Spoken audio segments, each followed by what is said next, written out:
X6 iPhone edition versus iPhone X. Let's see how they do compare here. Pretty much identical in terms of the build quality, so hopefully the performance is pretty identical as well.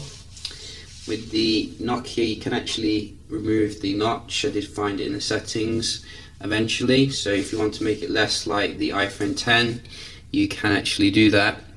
So in terms of the boot up, you can see a little bit slower here, Snapdragon 636. So that is a more mid-range solution. I have noticed it does feel a little bit more laggy than some other Nokia handsets, so I think that this isn't running the Android one. It's running the Nokia kind of software, which is close to stock, but not quite as close as your Android one devices. You can definitely as well see the display isn't quite as good as what you're getting on the iPhone X. Yes, it's I think I got decent viewing angles, but I think it's the brightness which isn't quite up there, as you can see here. So let's just have a look at the performance. We're going to open up a few apps and see. So we've got Telegram. It is running Android 8.1, so that should be quite nice and fast software. And let's try another one. So you can see some definite delays here when it comes to these basic apps on the Nokia, and definitely a huge difference when it comes to display brightness and contrast level. I mean, using the black table really shows that actually. So let's just try a game here. But then again, it is under €300, so the phone on the right is nearly triple the price. This one. In terms of display, kind of touch sensitivity, I haven't noticed any issues with it actually. Some people saying it didn't register my touch that much, but I haven't had any problems with it. It is capacitive like most displays nowadays, so it'll do the job. But I think you can see here in terms of the raw performance, the iPhone X leaves it standing. At the end of the day, loading the games much faster here, and you can see there's a certain delay when you come out of things, and a little bit of a delay going into stuff. Maybe that can be helped with software update or the Android one version, which will eventually come. But yeah, it is a little bit slower than I was expecting actually. Let's just go to the speed test.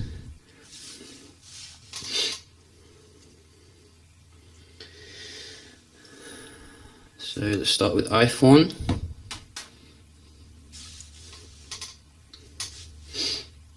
Hopefully in late summer we will see some more kind of innovative designs from Android, because it just feels like I've been reviewing the same phone like for the last couple of months over and over again. So hopefully they'll see that the sales are pretty much down this year in terms of smartphones, because they don't see any difference in terms of design. Let's try. It does actually support 5G, which is good. You can see nice speeds here.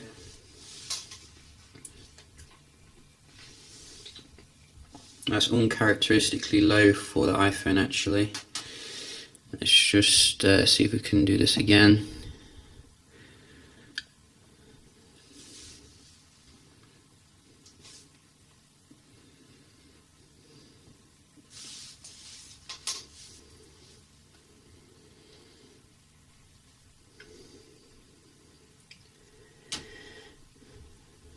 So wow, you can see it's actually done better than the iPhone here when it comes to the internet, but as I said, that is quite uncharacteristically low. Usually it does get a decent score, the iPhone X, but it's good that they have included the 5G on the actual Wi-Fi there. Let's have a look at the multitasking, see if we can do this. So just go back to something. And you can see, I think you get 4 gigs of RAM, very generous actually, for the Nokia and you can see it has no problems holding the basic apps in memory. I see I'm getting used to this multitasking on the iPhone. Won't be long, I think, until I convert. A little bit of jutter there, you know, a little bit of lagginess. I think the software definitely could do with some patches to make that a little bit smoother. But it's holding them in memory, that's the main thing, you know, not you know, reloading or anything. So props where props is due. Very good multitasking here. So let's just try one more. So yeah, you can see some delays there going in and out of it on the Nokia. But I do think, you know, a few patches will definitely improve that, because it's definitely got the hardware to back it up. I think Snapdragon 636 is actually quite a decent processor. So far what I can see here, things that let it down is the display brightness and the optimization, but I think for the price here you can't really go wrong. It's got pretty much identical design here, nice glass back, similar kind of size, you know, notch design as well, which you can get rid of actually. I'll just show you.